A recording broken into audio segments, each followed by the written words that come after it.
By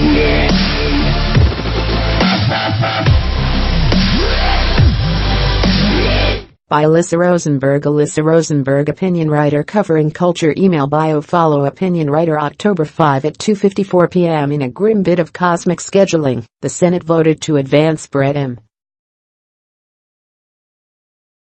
Kavanaugh's nomination to the Supreme Court on the anniversary of the New York Times story about producer Harvey Weinstein's allegedly serial record of sexual assault.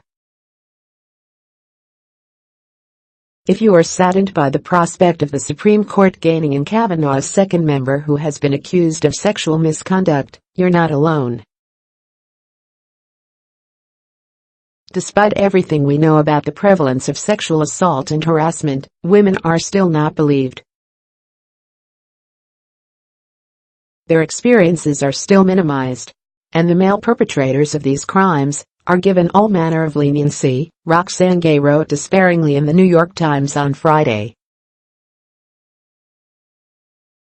Without going quite so far as to assert that the arc of the moral universe bends inexorably toward justice, I'm slightly more optimistic than Gay.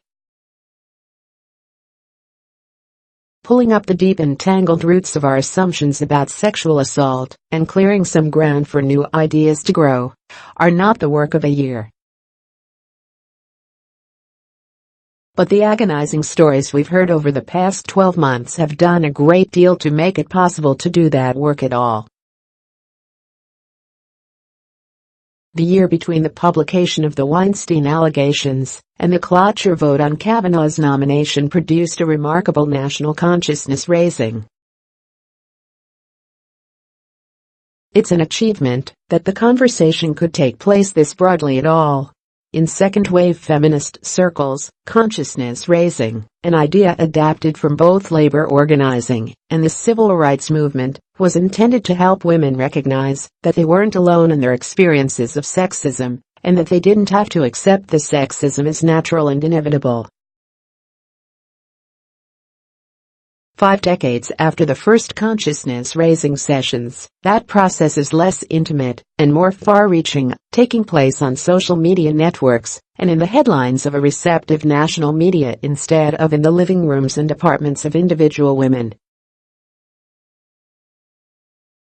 Early guides to consciousness-raising suggested that maybe next year men could participate in the sessions. Now, men as well as women are sharing their experiences of assault and harassment. And even if it seems some men are absorbing the stories that women previously concealed or spoke about only among ourselves and only belatedly, it has been heartening to see how many of them also find our current condition intolerable. But consciousness raising was never the final stage of second-wave feminism. Instead, it was a step that helped women figure out what they wanted to change about the world and determine the steps they thought might help achieve that transformation. That's the point we have reached today. Perhaps it's daunting that so many hard questions remain open before us. How do we determine guilt or innocence in cases that won't be investigated by the police or tried in court?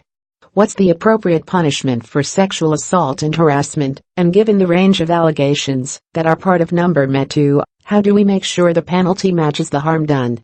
And who gets to decide what repentance and contrition look like, and the terms on which some offenders should be forgiven?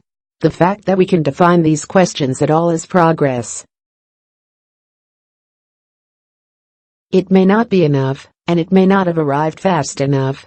Certainly, no advancements can reach into the past and make up for wrongs such as the attack that still haunts journalist Connie Chung or the party with a dreadful ending that has so deeply affected Christine Blasey Ford. Number met to isn't the end of the campaign to change our sexual culture.